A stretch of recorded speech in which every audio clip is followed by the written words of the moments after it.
Are you ready to be shocked, awed, and maybe even a little bit grossed out? Well, you're in luck because today we're exploring the wild world of medical practices throughout history. Get ready to cringe, laugh, and maybe learn a thing or two as we delve into the strange, the bizarre, and the downright ridiculous. So sit back, relax, and get ready to have your mind blown, figuratively, of course, by the unbelievable practices that people once thought were good for your health. Bloodletting. Bloodletting, also known as phlebotomy, was one of the most common medical practices in ancient times. Back in the day, doctors thought that the human body was like a cocktail that needed to be perfectly balanced. And if you had too much of one ingredient, like blood, they'd whip out their trusty lancet and let it spill out on the floor. I'm not kidding. Bloodletting was based on the theory that the body contained 4 humours or fluids that needed to be kept in balance. The 4 humours were blood, phlegm, yellow bile, and black bile, and it was believed that the body needed to maintain a balance of all 4 in order to be healthy. Each humour was associated with different qualities and characteristics. For example, blood was thought to be warm and moist, while black bile was cold and dry. If a patient was showing symptoms that were believed to be caused by an excess of one of these humours, bloodletting was often seen as the solution. The idea was that by removing some of the patient's blood, the balance of humours would be restored and their symptoms would be relieved. The case of George Washington is one of the most famous examples of bloodletting gone wrong. Despite being one of the most respected and influential figures in American history, even he was not immune to the dangers of this medical practice. When Washington fell ill with a throat infection in 1799, his doctors immediately turned to bloodletting as the cure. Over the course of 12 hours, they bled him multiple times, ultimately removing around 5 pints of blood from his body. It's now believed that this excessive blood loss was a contributing factor in his death, which occurred just a day after the bloodletting procedure. This case is a powerful reminder of just how dangerous bloodletting could be. Patients were often bled so much that they became weak and vulnerable to other illnesses, and in some cases, it led directly to their death. Despite these risks, bloodletting remained a popular medical practice for centuries, and it's only in the relatively recent past that we've come to understand just how harmful it can be. Trepanation. Now, let's talk about trepanation. This practice involves drilling a hole into the skull to relieve pressure or remove a blood clot. It sounds like something from a medieval torture chamber, but surprisingly, trepanation has been used for thousands of years across various cultures. It's hard to say exactly why trepanation made sense to doctors in the past, but it's likely that they believed it could relieve pressure on the brain or improve blood flow, which they believed could cure various ailments.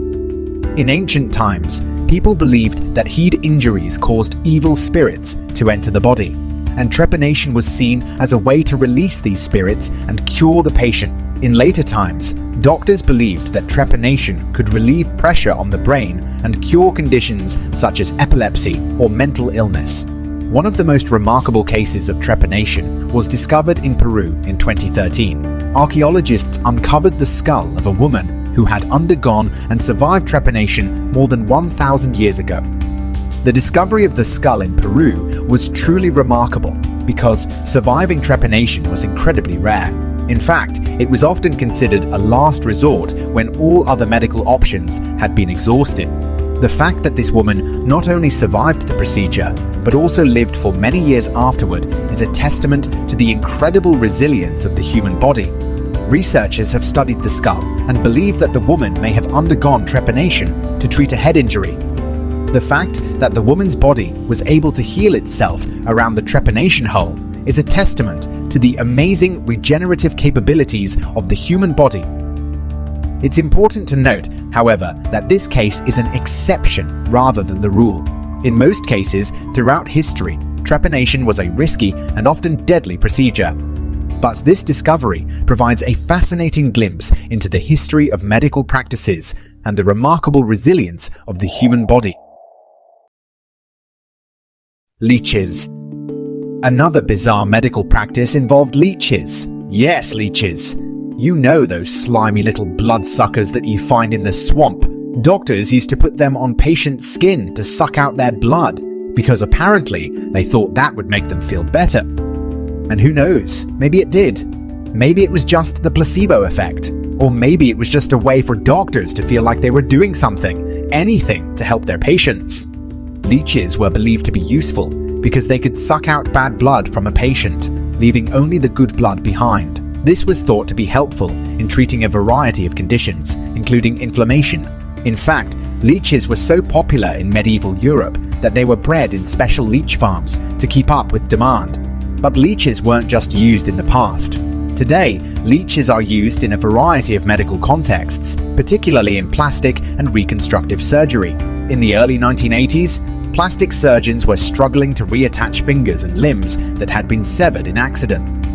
One of the biggest problems was that the blood vessels in the reattached tissue often became blocked, which caused the tissue to die. Then, a plastic surgeon named Dr. Joseph Upton discovered that leeches could be used to solve this problem. He had read an article in a medical journal that described the use of leeches in microsurgery. Dr. Upton decided to give it a try in his own practice, and the results were remarkable. The leeches were able to suck out the stagnant blood from the reattached tissue, which allowed fresh blood to flow in and nourish the tissue. This prevented the tissue from dying and improved the success rate of reattachment surgeries. Since then, leeches have become a common tool in plastic surgery. In fact, some hospitals keep a supply of leeches on hand for this very purpose. So while the idea of using leeches in plastic surgery may seem bizarre, it has proven to be an effective technique that has helped many patients recover from serious injuries. Electroshock therapy. Our final stop on this journey through medical history is electroshock therapy, one of the most controversial medical practices of the 20th century. It sounds like something out of a science fiction movie, but no, it's a real thing. And it's exactly what it sounds like. They zap your brain with electricity. Now you might be thinking, that's crazy. How could that possibly be helpful? Well, apparently it was a pretty effective treatment for severe mental illness. And it's still used today, although it's a lot less shocking, pun intended, than it used to be. Despite its effectiveness in some cases, electroshock therapy was heavily criticized for its severe side effects, including memory loss and confusion. One of the most disturbing stories involving electroshock therapy comes from the 1940s and 50s, when it was used to treat homosexuality. At the time, homosexuality was considered a mental illness, and some doctors believed that electroshock therapy could cure patients of their same-sex attractions. The use of electroshock therapy for homosexuality was not based on any scientific evidence or sound medical reasoning. Many people saw homosexuality as a deviant behavior that needed to be eradicated, and electroshock therapy was seen as a way to do that.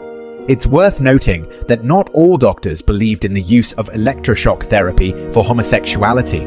Some even spoke out against the practice, arguing that it was unethical and harmful. However, the use of electroshock therapy persisted for many years, despite its lack of scientific basis and the harm it caused to patients. Well, folks, that's a wrap on the bizarre history of medical practices. While these techniques may seem crazy to us now, they made sense to scientists and doctors in the past, who were doing their best to treat illnesses with the limited knowledge and resources available to them. It's important to remember that medicine is constantly evolving, and we have come a long way since the days of bloodletting and trepanation. If you found this video as shocking and mind-boggling as I did, make sure to hit that subscribe button so you don't miss any of my upcoming videos. And if you're feeling generous, throw a like my way too. It won't cure any illnesses or restore balance to your humors, but it'll definitely make my day. Thanks for watching, and I'll see you all in the next one.